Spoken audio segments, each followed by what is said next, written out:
স্বাগত ডিবিসি সংবাদে। আপনাদের সাথে আছি সামিয়া জানাম। এবার জানাবো খবরের বিস্তারিত। তাবলিগ জামাতের ৫৮তম বিশ্ব ইজতেমার প্রথম পর্বের আরও তথ্য নিয়ে সেখান থেকে সরাসরি যুক্ত হচ্ছেন সহকর্মী আরিফুল ইসলাম। আরিফ, আমরা সকাল থেকেই দেখছিলাম এবারের ইজতেমায় অংশ নিতে মুসল্লিদের ঢল নেমেছে। দেশের বিভিন্ন জেলার মুসল্লিরা তো আছেনই, বিদেশি মুসল্লিদের অংশগ্রহণ কেমন দেখছেন জানাবেন।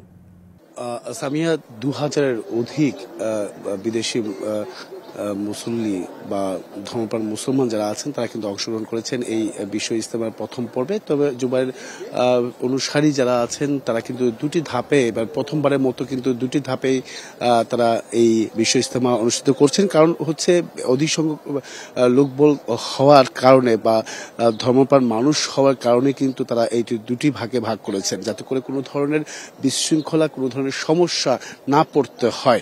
আরেকটি বিষয় সেটা হচ্ছে যে এই বছরই প্রথম ৩ পর্বের এই বিশ্ব ইজতেমা অনুষ্ঠিত হবে। তার মধ্যে প্রথম পর্ব তো হচ্ছে। আর আরেকটি বিষয় এখন যেটি হচ্ছে সেটা হচ্ছে বাদ ফজরের যে বয়ান, সেই বয়ান কিন্তু ইতিমধ্যেই শেষ হয়েছে। সেই বয়ানের ভিত্তিতে প্রতিটি খিত্তায় খিত্তা, জেলার যে খিত্তাগুলো রয়েছে সেই খিত্তাতে এই বয়ানের উপর যে আমল, সেই আমলের বিষয়ে আলোচনা হচ্ছে। আর এক্ষেত্রে আরেকটি বিষয় জানিয়ে রাখি, বাংলাদেশ রেলওয়ে কর্তৃপক্ষ আমরা যেটা জানি যে ইজতেমায় অংশ নিতে আসা মুসলমানদের যাতায়াতের সুবিধার্থে ৭ জোড়া বিশেষ ট্রেনের ব্যবস্থা করেছে। যেটা হচ্ছে আপনার এই ট্রেনটার বিশেষ সুবিধা হচ্ছে যে প্রতিটা এক্সপ্রেসের এই টঙ্গী এবং কি গাজীপুরের এখানে টঙ্গীতে কিন্তু অবস্থান করবে ২ থেকে ৩ মিনিট। সেটা একটি বিষয় আছে। আরেকটি বিশেষ ট্রেনের যে পরিচালনার পাশাপাশি এক্সপ্রেস কমিউটার এবং কি লোকাল ট্রেনগুলো অতিরিক্ত বগি সংযোজন করা হচ্ছে। আর ডিএমপির পক্ষ থেকে বলাই আছে যে যাতে করে টঙ্গী স্টেশনে অতিরিক্ত বুকিং কাউন্টারে খোলা হবে এবং কি পর্যাপ্ত সংখ্যক টিকিট পরীক্ষিত নিয়োজিত থাকবেন। তো সেক্ষেত্রে বলা যায় যে দেশি বিদেশি যে মুসল্লি রয়েছেন তো তাদের সফল আয়োজকের পাশাপাশি কাজ করছে বিভিন্ন সংস্থা, সার্বিক নিরাপত্তা বিধানে আইনশৃঙ্খলা বাহিনীর বিভিন্ন সংস্থাও গ্রহণ করেছে নানা ব্যবস্থাপনাও। আর প্রথম ৩ ধাপে হচ্ছে বিশ্ব ইজতেমার প্রথম ধাপে বিশ্ব ইজতেমার যাতায়াতের সুবিধার্থে সুবর্ণ এক্সপ্রেস রয়েছে এবং কি সোনার বাংলা এক্সপ্রেস, কক্সবাজার ট্যুরিস্ট ৩১ জানুয়ারি দিবাগত রাত ১২টা ১ মিনিট থেকে ২রা ফেব্রুয়ারি আখির মোনাজাত পর্যন্ত ২ মিনিট করে টঙ্গী স্টেশনে যাত্রা বিরতি দেবেন। তো এই যে ব্যবস্থাপনা, সেই ব্যবস্থাপনায়, সার্বিক ব্যবস্থাপনায় যারা ধর্মপ্রাণ মুসলমান অংশ নিয়েছেন বিশ্ব ইজতেমায় তারা কিন্তু প্রত্যেকেই খুশি এই ধরনের ব্যবস্থাপনা। তো এই ছিল এখান থেকে সবশেষ স্থানীয়। আরিফ, ধন্যবাদ আমাদের সাথে যুক্ত হওয়ার জন্য। অন্তর্বর্তী সরকারের উপর জনপ্রত্যাশার চাপ বাড়তে শুরু করেছে। সেটা শুধু প্রতিশ্রুত সংস্কারের জন্য নয়, বরং সুশাসনের উন্নতির দাবিও আছে। এমন তথ্য উঠে এসেছে ইন্টারন্যাশনাল ক্রাইসিস গ্রুপ আইসিজির প্রতিবেদনে। বাংলাদেশ গণতান্ত্রিক উত্তরণে উভয় সংকট, এমন শিরোনামে প্রতিবেদন প্রকাশ করা হয় বৃহস্পতিবার। এতে বলা হয়, শেখ হাসিনাকে ক্ষমতাচ্যুত করার উল্লাস শুরুতে ডক্টর ইউনূস প্রশাসনের জন্য অভাবনীয় জনসমর্থনের রূপ নেয়। তবে সময় যত গড়াচ্ছে এই সমর্থন কমতে শুরু করেছে। আইসিজির মিয়ানমার ও বাংলাদেশ বিষয়ক জ্যেষ্ঠ পরামর্শক টমাস কিয়েন বলেন, নির্বাচনী সুবিধার জন্য রাজনৈতিক দল ও বিভিন্ন পক্ষ মরিয়া হয়ে ওঠায় এবছর রাজনৈতিক চ্যালেঞ্জ বাড়তে পারে। এছাড়া বাংলাদেশের অর্থনীতিতে সুফল পেতে আরও অনেক দিন অপেক্ষা করতে হবে জনগণকে। তিতুমির কলেজকে বিশ্ববিদ্যালয়ে রূপান্তরের দাবিতে বৃহস্পতিবার দিনভর নানা নাটকীয়তার পর মধ্যরাতে মহাখালীর আমতলী গুলশান ১ সড়ক ছেড়ে দিয়েছেন শিক্ষার্থীরা। তবে শাটডাউন কর্মসূচির অংশ হিসেবে মূল ফটকের সামনে আমরণ অনশন কর্মসূচি চালিয়ে যাচ্ছেন তারা। তিতুমির কলেজকে বিশ্ববিদ্যালয়ে রূপান্তরের দাবিতে বৃহস্পতিবার সকাল থেকে সড়ক অবরোধ করেন তিতুমির কলেজের শিক্ষার্থীরা। এতে বন্ধ হয়ে যায় আমতলী গুলশান ১ সড়ক। যানজটের প্রভাব পড়ে রাজধানী জুড়ে। ভোগান্তিতে পড়তে হয় নগরবাসীকে।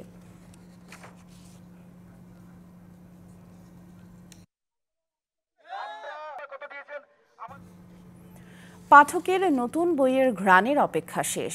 কাল শুরু হচ্ছে অমর একুশে গ্রন্থমেলা। পরিবর্তনের বাংলাদেশে সবকিছুতে এসেছে সংস্কার, নতুনত্ব। প্রাণের বইমেলাতেও লেগেছে সেই হাওয়া। জুলাই গণঅভ্যুত্থানকে প্রাধান্য দিয়ে সাজানো হয়েছে মেলা প্রাঙ্গণ। লেখকদের লেখনীতেও গুরুত্ব পাবে বিপ্লব আর ত্যাগের গল্প। লাল শহীদদের শোকে কালো আর শুভ্রতার সাদা প্রাধান্য পাবে গণ অভ্যুত্থান পরবর্তী এবারের অমর একুশে গ্রন্থমেলায়, যেখানে বেড়েছে স্টলের সংখ্যা, গুরুত্ব পাবেন তরুণ লেখকরা, আর গল্পে থাকছে জুলাই গণ অভ্যুত্থান। অমর একুশে গ্রন্থমেলার এবারের প্রতিপাদ্য জুলাই গণ অভ্যুত্থান, নতুন বাংলাদেশ বিনির্মাণ। ৬০০-র বেশি প্রতিষ্ঠান নিয়ে সোহরাওয়ার্দী উদ্যান ও বাংলা একাডেমি প্রাঙ্গণে চলছে শেষ সময়ের প্রস্তুতি। ১০-১৫ দিনের মধ্যে মেলা কাজ কমপ্লিট করা, এটা ওরকমই ছিল। গতি ভালো, কাজের গতি ভালো। আপনার প্রায় ৭৫% কাজ প্রায় শেষ আর কি। ১ তারিখ থেকে আমরা কন্টিনিউ করতে পারবো, সমস্যা নেই। বই প্রেমীদের পাশাপাশি লেখক প্রকাশকরাও তাদের বই পাঠকদের হাতে তুলে দিতে ব্যস্ত সময় পার করছেন। 20% বই দেখা যাচ্ছে, আমরা আরো কিছু নতুন বই করছি, তো যার কারণে মেলার যে ৫-৬ তারিখ লেগে যেতে পারে বাকিগুলো আসতে, কিন্তু আমার 80% বই আমার এই ৩১ তারিখের ভেতরেই চলে আসবে। তরুণদের প্রত্যাশা, এবারের মেলায় থাকবে না কোনো রাষ্ট্রভাষা আন্দোলন বিরোধী, মুক্তিযুদ্ধ বিরোধী, ২০২৪-এর গণ অভ্যুত্থান বিরোধী, যে কোনো জাতিসত্তা বিরোধী, সাম্প্রদায়িক এমন কোনো বই। তুলে ধরা হবে সঠিক তথ্য।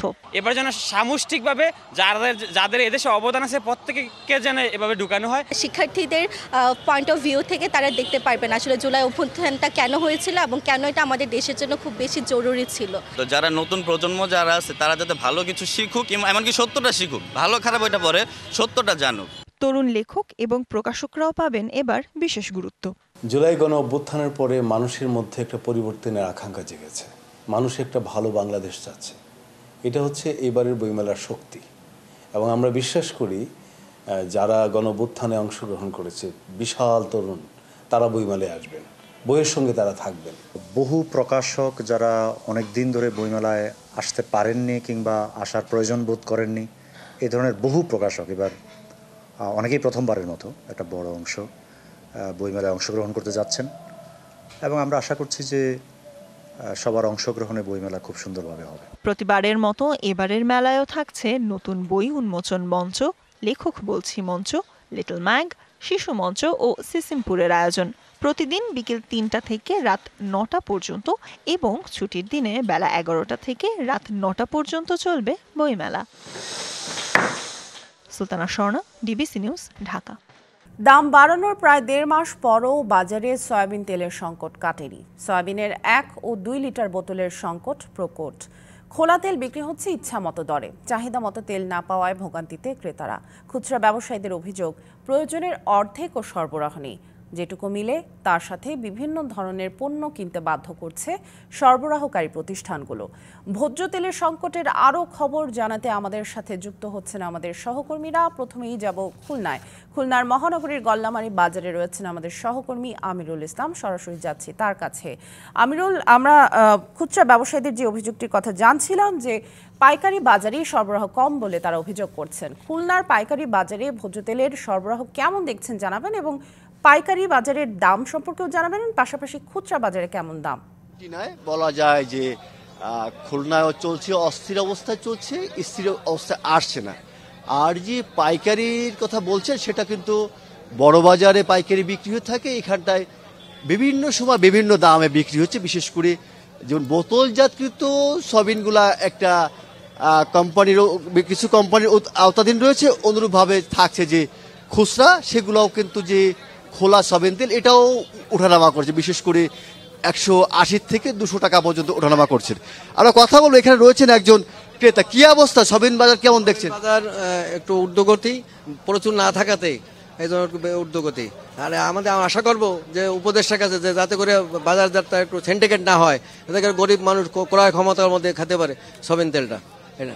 ধন্যবাদ আপনাকে। আমরা একজন বিক্রি, আসলে সংকটটা কোথায়, বিশেষ করে কি দামে কিনছেন, কি দামে বিক্রি করছেন সয়াবিন তেল, খোলা বোতলজাতকৃত এবং খুচরা? যেটা খুচরো দাম বাড়তি, আবার আপনার বোতলও দাম বাড়তি, কিন্তু আমরা যেভাবে কিনতেছি, আমরা এখন সয়াবিনের সংকট, কিন্তু সয়াবিন ঠিক মতন দিচ্ছে না। তার মধ্যে আটা, ময়দা, চিনি গুঁড়া, চাউল এগুলা নিতে হইব। ১ কার্টন তেলের সাথে 1 কার্টন লবণ, 1 বস্তা লবণ নিতে হইব।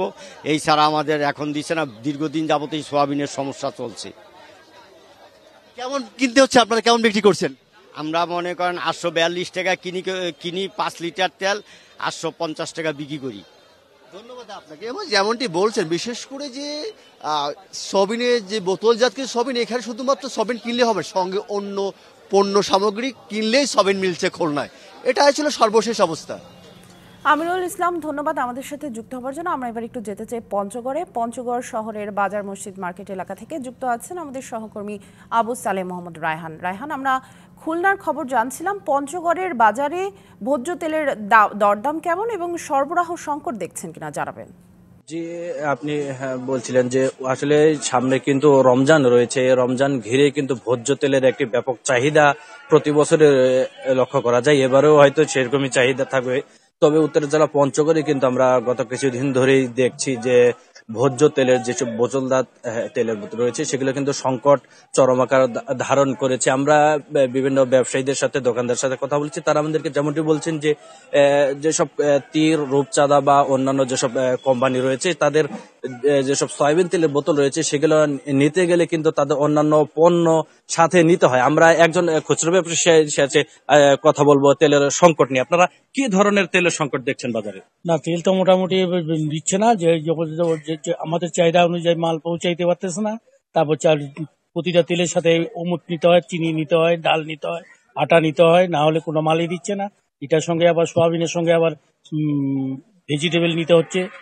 তারপরে যা দেয়, চাহিদা যদি 10 কার্টুন থাকে তেল দেয় 2 কার্টুন, এর মধ্যে চালাও, তারপরে এর মধ্যে যদি আবার আসবে আবার দিবে, এইভাবেই তেল চলতেছে। জি, আসলে ভোজ্য তেল কিন্তু আমরা যেমনটা শুনছিলাম যে খুচরা ব্যবসায়ীরা বলছেন, যারা বড় বড় ডিলার রয়েছেন বা কোম্পানির লোকজন আছে, তারা কিন্তু পর্যাপ্ত পরিমাণে সয়াবিন তেল বাজারে সরবরাহ করছেন। আর যেখানে কিন্তু সয়াবিন তেল 175 টাকা যে সয়াবিন তেল রয়েছে সেটা কিন্তু কাঙ্ক্ষিত দামে বিক্রি না হয়ে অনেকটা বেশি দামে বিক্রি। এছাড়া কিন্তু যেটা ভোক্তাদের অভিযোগ রয়েছে যে বোতলজাত সয়াবিন তেল আসলে খোলা বাজারে বিক্রি করা হয় বেশি দামে, বেশি লাভের কারণে। তো এই অবস্থায় কিন্তু যে বাজারে যে সয়াবিন তেলের সংকট রয়েছে, যদি সংশ্লিষ্ট বলছেন যদি সাপ্লাই বেশি করা না যায় তাহলে কিন্তু সামনে সয়াবিন তেলের সংকট আরো প্রকট ধারণ করবে এবং রমজানে যে ভোক্তাদের জন্য আরো কিন্তু অনেকটা দুর্ভোগ সৃষ্টি করবে। আবু সালেহ রায়হান, বুঝতে পেরেছি, ধন্যবাদ আমাদের সাথে যুক্ত হওয়ার জন্য। আমরা এবার রাজধানীর বাজারে ভোজ্য তেলের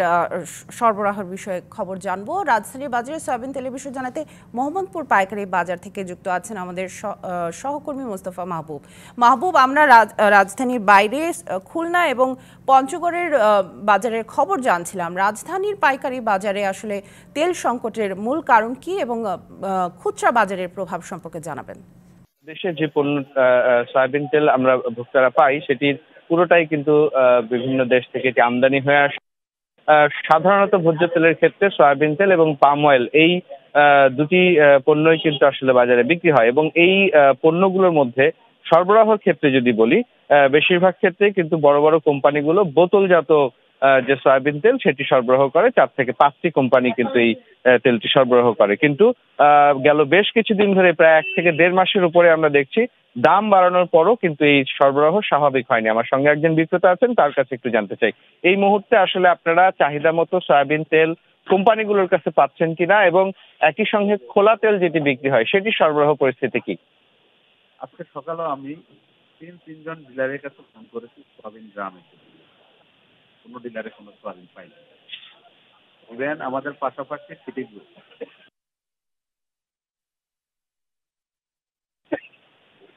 কেনালাটা পাওয়া যাচ্ছে। আপনাকে অসংখ্য ধন্যবাদ।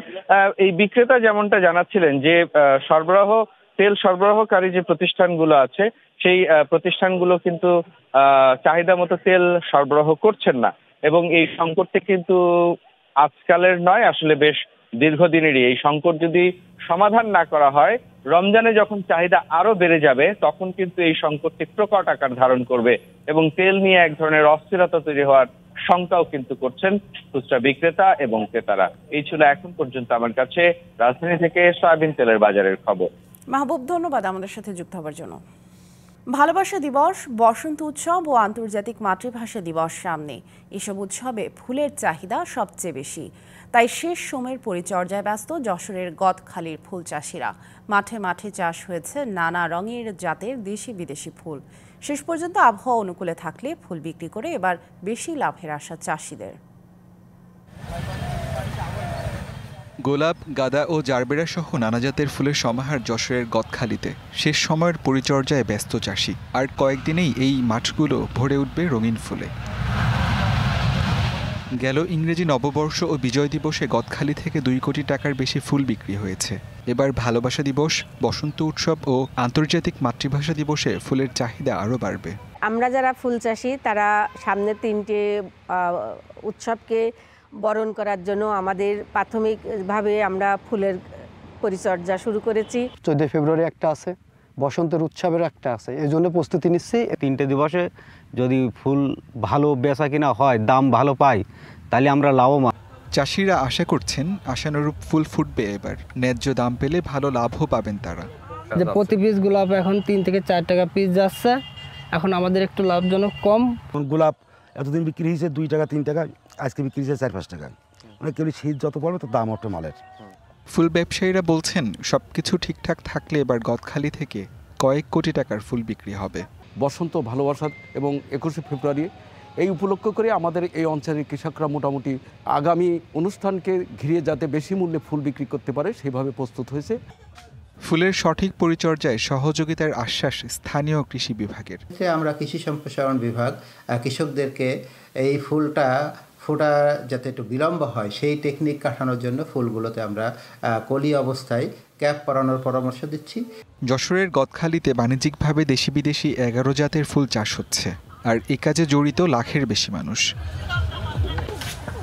DVC news desk.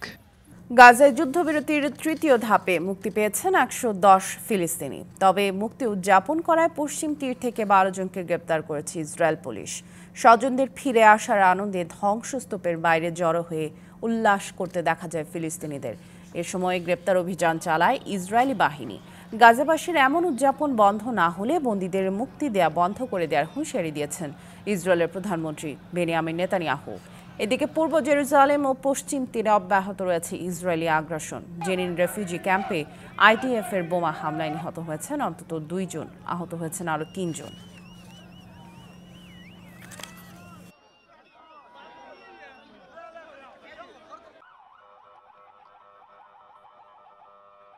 নারী ফুটবলারদের অভিযোগের ভিত্তিতে 7 সদস্যের তদন্ত কমিটি গঠন করেছে বাফুফে। 7 দিনের মধ্যে তদন্তের প্রতিবেদন জমা দিতে হবে বাফুফের সভাপতি তাবিথ আউয়ালের কাছে। বৃহস্পতিবার রাতে অনলাইনে জরুরি সভা করে বাফুফে। সভাপতি, সিনিয়র সহসভাপতি ও 4 সহসভাপতির সমন্বয়ে গঠিত সভায় নারী ফুটবলের উদ্ভূত সংকট নিয়ে একটি 7 সদস্যের কমিটি হয়েছে। কমিটি প্রধান করা হয়েছে সিনিয়র সহসভাপতি ইবনুল হাসানকে। বাকি সদস্যরা হলেন বাফুফের সহসভাপতি ফাহাদ করিম, 2 নির্বাহী সদস্য সাইদ হাসান কানন ও সাখাওয়াত হোসেন ভূঁইয়া শাহিন। নির্বাহী কমিটির বাইরে থেকেও করা হয়েছে এই কমিটির সদস্য। তারা হলেন আতিকুর রহমান ও কাজী নুসরত লুনা। আগামী বৃহস্পতিবারের মধ্যে এই কমিটিকে প্রতিবেদন দিতে বলা হয়েছে। এই কমিটি নারী ফুটবলের সংকটের সকল বিষয় খতিয়ে দেখবে। সংবাদে এই ছিল এখনকার মতো। ডিবিসি নিউজের সংবাদগুলো পড়তে ভিজিট করুন dbcnews.tv, ভিজিট করুন ডিবিসি নিউজের ফেসবুক পেজ এবং ইউটিউব চ্যানেল। সঙ্গেই থাকুন।